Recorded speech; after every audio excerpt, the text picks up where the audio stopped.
A Câmara dos Deputados se prepara para a eleição desta quarta-feira, ou, aliás, o início do ano parlamentar, que vai, ou seja, o início do trabalho parlamentar, que vai definir por meio de votação secreta a composição da nova mesa diretora pelos próximos 2 anos. Arthur Lira contabiliza quase 500 votos a favor da reeleição e pode ser o presidente da Câmara com mais votos na história. Por isso eu vou conversar agora com o deputado Duarte Júnior, do PSB do Maranhão. Deputado, o senhor está no seu a sua primeira legislatura como deputado federal e já vai ter essa missão.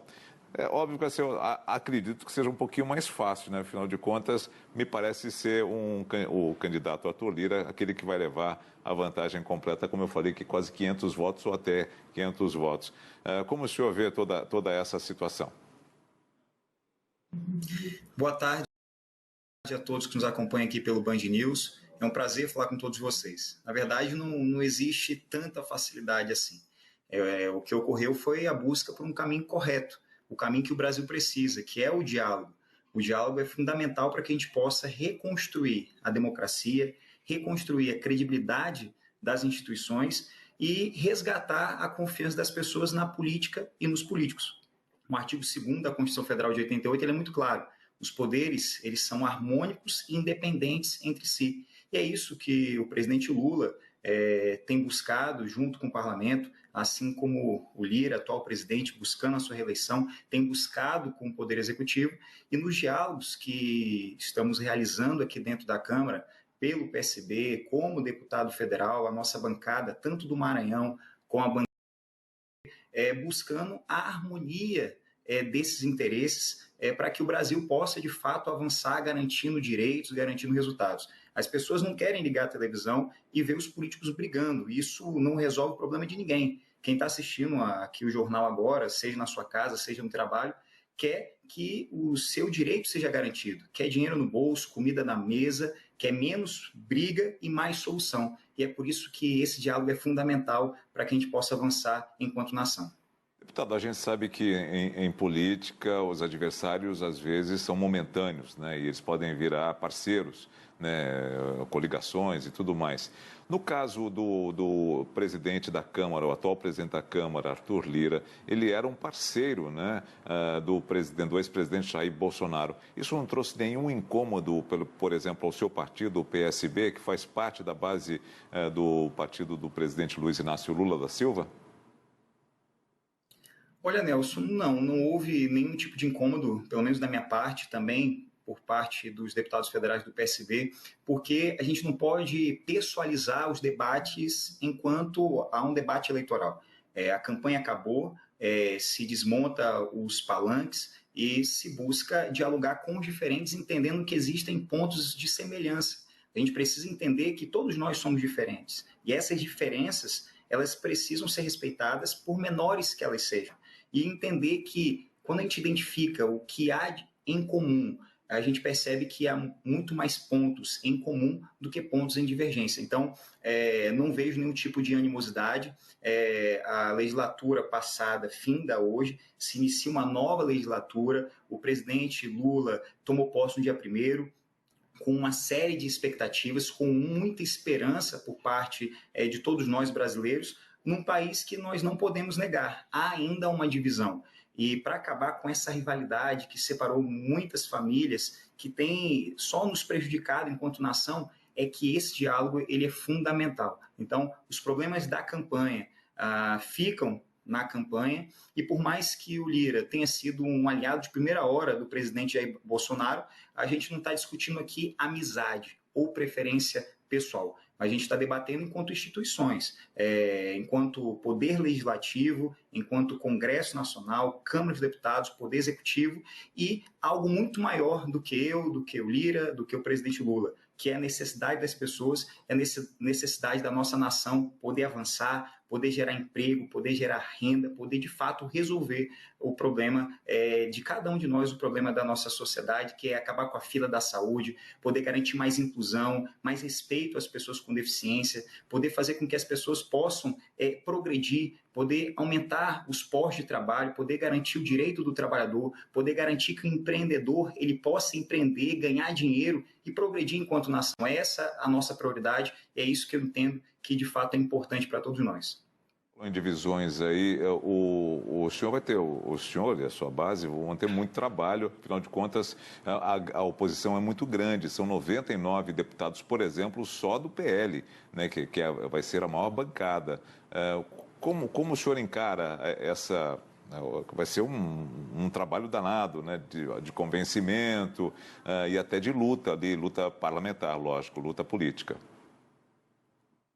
Com certeza, o desafio não é fácil. E quando nós disputamos a eleição para sair de um mandato enquanto deputado estadual, para um mandato enquanto deputado federal, quando eu saí do PROCON, da luta da defesa do consumidor para essa luta política, eu sabia que os desafios seriam bem maiores. E é por meio desse diálogo, com o apoio dos veículos de comunicação, e aqui eu agradeço a oportunidade de falar contigo, falar com a audiência da Band News, pois a comunicação é um sujeito implementador de política pública, mostrando que alguns debates são inúteis. A gente não pode ficar discutindo aqui questões ideológicas, a gente tem que discutir de fato o problema da nossa população, o problema que tem no Maranhão, o problema que tem em São Paulo, o problema que tem em várias regiões do nosso país. E é como eu disse aqui, algumas questões são importantes, mas existem outras que são prioridades. E um mandato, assim como um governo que não elenca prioridades, é um governo fadado a um fracasso, a um insucesso. E é no momento que a gente demonstra, para aquele que é mais ideológico, aquele que se entende de extrema direita ou até mesmo de extrema esquerda,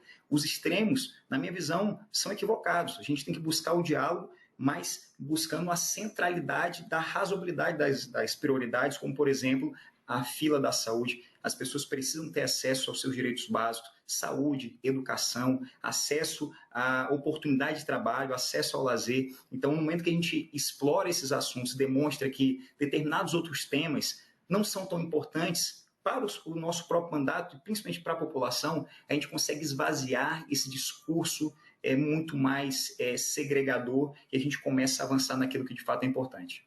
Deputado, o senhor vai assumir agora, a partir do dia 1º, ou seja, a partir de amanhã, no momento em que o Brasil passou ali por uma situação bastante preocupante. O dia 8 de janeiro, quando quando aconteceram aqueles ataques, não só ao prédio do Planalto, do Supremo, mas também ao prédio onde o senhor passará a ocupar uma cadeira, o do Congresso Nacional.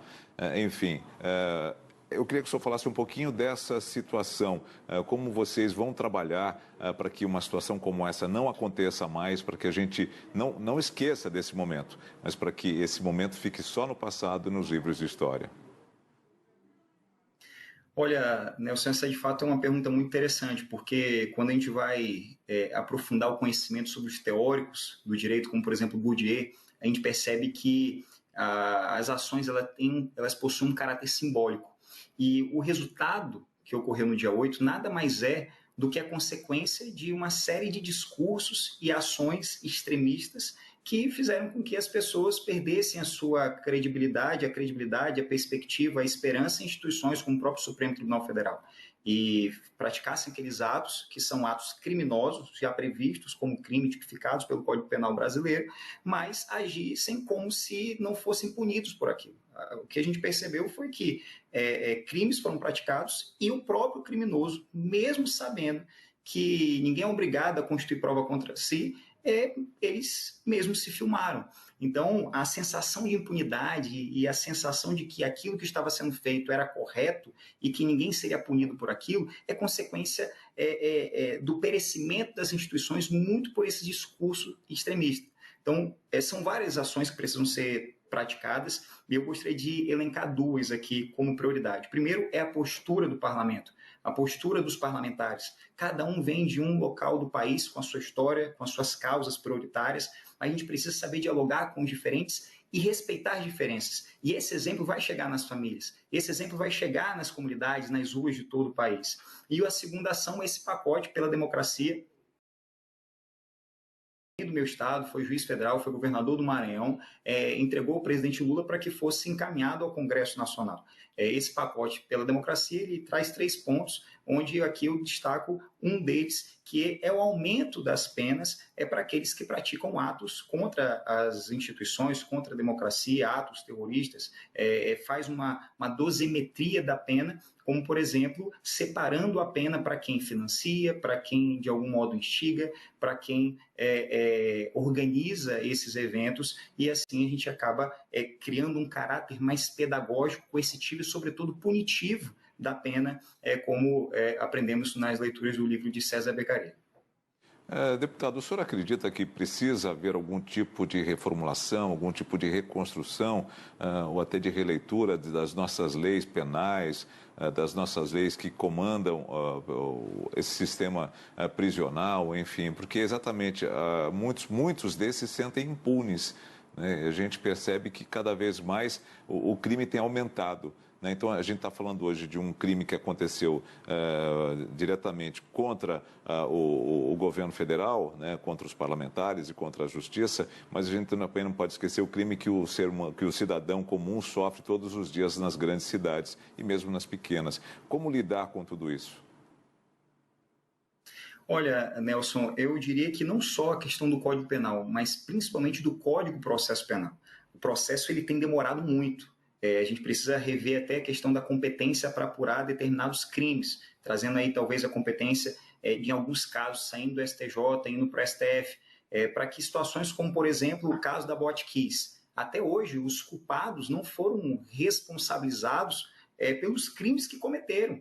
Isso gera do cidadão de bem de crer que a justiça ela pode até tardar, mas ela não falhará. Ela não pode demorar. A justiça ela precisa ser aplicada todos os dias, em casos como o da Botkiss, casos como do dia 8 de janeiro, casos como daquela mulher que sai da sua casa para trabalhar, para sustentar a família, sustentar o filho, não se sente segura dentro de um coletivo, dentro do transporte público, porque é assediada. Aquele assediador, aquele estuprador, ele precisa ser punido e, de fato, o processo precisa transitar em julgado para que ele possa responder e possa cumprir a sua pena, porque tão somente através do cumprimento real da pena é que a gente vai gerar um caráter pedagógico e vai desestimular que essas práticas criminosas sejam realizadas em todo o território nacional.